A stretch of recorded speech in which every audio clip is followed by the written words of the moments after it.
નમસ્કાર મિત્રો. તો સ્વાગત છે એક નવા વિડીયોમાં. ફ્રેન્ડ્સ, આજના વિડીયોમાં આપણે આણંદ જિલ્લામાં ફરવા માટેની ટોપ 10 જગ્યાઓ વિશે જાણીશું. વિડીયોમાં છેલ્લે સુધી બન્યા રહો. નંબર 10, લાંબવેલ હનુમાનજી મંદિર. લાંબવેલ હનુમાનજી મંદિર જે આણંદ જિલ્લાના લાંબવેલ ગામમાં આવેલું સ્વયંભૂ હનુમાનજી મંદિર છે, જે 500 વર્ષ જૂનું છે. તેમાં હનુમાનજીની સ્વયંભૂ મૂર્તિ છે, જે આણંદ જિલ્લાનું મુખ્ય આકર્ષક પ્રવાસન સ્થળ છે. અહીંયા પર મોટી સંખ્યામાં દર્શનાર્થી આવે છે, જે સવારે 6 થી સાંજે 8 વાગ્યા સુધી ખુલ્લું રહે છે. તમે અહીંયા ફરવા માટે આવી શકો છો. Number 9, flow art gallery. વલ્લભ વિદ્યાનગરમાં આવેલી આ ગેલેરી 1995માં સ્થપાયેલી છે, જે ગુજરાતી હેન્ડીક્રાફ્ટ્સ માટે પ્રખ્યાત છે. તેમાં કલ્પના આમીનની કલાકૃતિઓ, કુટાર અને ફોક આર્ટ છે, જે 1000 વર્ગ મીટરમાં ફેલાયેલી છે. અહીંયા પર હેન્ડીક્રાફ્ટ ખરીદવું, એક્ઝિબિશન જોવી અને વર્કશોપ અટેન્ડ કરી શકાય છે, જે સોમથી શનિવારે 10 થી 7 વાગ્યા સુધી ખુલ્લું રહે છે. નંબર 8, વૈજનાથ મંદિર જીતોડિયા. આણંદ જિલ્લાના જીતોડિયા ગામમાં આવેલું આ પ્રાચીન શિવ મંદિર 1000 વર્ષ જૂનું છે. તેમાંથી પાણી આપમેળે નીકળે છે, જે વિશ્વનું અનોખું મંદિર છે, જે મુગલ આક્રમણ દરમિયાન બચી ગયું હતું. અહીંયા પર દર્શન, પૂજા, શાંત વાતાવરણમાં ધ્યાન અને નજીકના સમાધિ મંદિરો જોઈ શકાય છે, જે સવારે 6 થી સાંજે 8 વાગ્યા સુધી ખુલ્લું રહે છે. નંબર 7, મણિલક્ષ્મી જૈન તીર્થ મંદિર. મણિલક્ષ્મી જૈન તીર્થ આણંદ જિલ્લામાં આવેલું મુખ્ય પ્રવાસન સ્થળોમાંથી એક છે.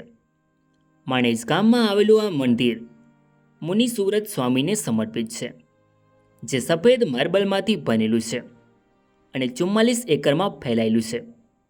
આ મંદિર જૈન વાસ્તુશૈલીનું ઉત્તમ ઉદાહરણ છે. નંબર 6, બોરસદ વાવ. બોરસદ વાવ જે આણંદ જિલ્લાના બોરસદ શહેરમાં આવેલી એક પ્રાચીન અને ઐતિહાસિક વાવ છે.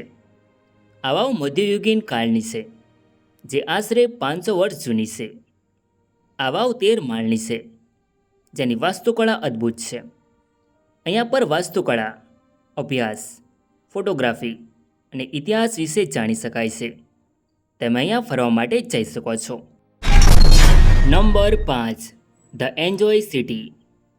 ધ એન્જોય સિટી આણંદ જિલ્લામાં આવેલું મુખ્ય આકર્ષણોમાંથી એક છે, જે વલોડમાં મહીસાગર નદીને કિનારે આવેલું વોટર અને એડવેન્ચર પાર્ક છે, જે 2018માં ઉદ્ઘાટિત થયું હતું. તેમાં 45થી વધુ વોટર સ્લાઇડ અને મનોરંજનની વ્યવસ્થા છે. તમે અહીંયા ફરવા માટે જઈ શકો છો. નંબર 4, સ્વામિનારાયણ મંદિર બોચાસણ. આણંદમાં આવેલું બોચાસણ BAPS સ્વામિનારાયણ મંદિર, જે આણંદ જિલ્લાના મુખ્ય પ્રવાસન સ્થળોમાંથી એક છે, જે આણંદ જિલ્લાના બોચાસણ ગામમાં આવેલું છે. આ મંદિર બોચાસણ સ્વામિનારાયણ સંપ્રદાયનું મુખ્ય કેન્દ્ર છે, જેની સ્થાપના 1907માં થઈ હતી.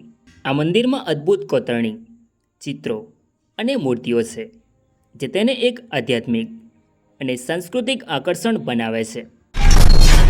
Number 3, Amul dairy museum.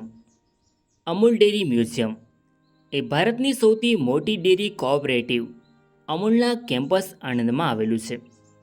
આ મ્યુઝિયમ ડેરી ઉદ્યોગને સમર્પિત છે અને 26 નવેમ્બર 2000ના રોજ ડૉક્ટર વર્ગીસ કુરિયનના જન્મદિવસ પર ખોલવામાં આવ્યું હતું.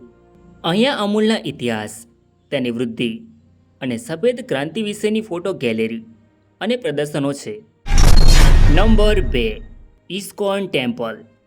ઇસ્કોન ટેમ્પલ જે આણંદ જિલ્લાના મુખ્ય આકર્ષણોમાંથી એક છે, જે ભગવાન કૃષ્ણ અને રાધાને સમર્પિત એક સુંદર મંદિર છે. આ મંદિરનું વાતાવરણ શાંત અને આધ્યાત્મિક છે, જ્યાં ભક્તો કીર્તન અને દર્શન કરીને મનની શાંતિ અનુભવે છે.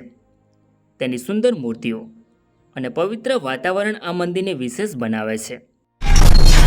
નંબર 1, સરદાર પટેલ સ્મારક કરમસદ. સરદાર વલ્લભભાઈ પટેલ અને વીર વિઠ્ઠલભાઈ પટેલ સ્મારક એ ભારતના આયરન મેન સરદાર પટેલના જીવન અને કાર્યોને સમર્પિત એક અદ્ભુત સ્થળ છે.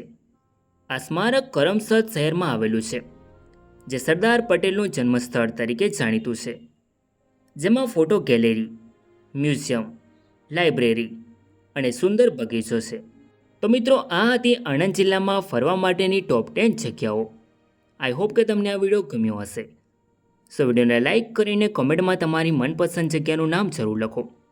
અને ચેનલમાં નવા હોય તો આવા જ અવનવા વિડીયો જોવા માટે ચેનલને સબસ્ક્રાઈબ જરૂર કરો.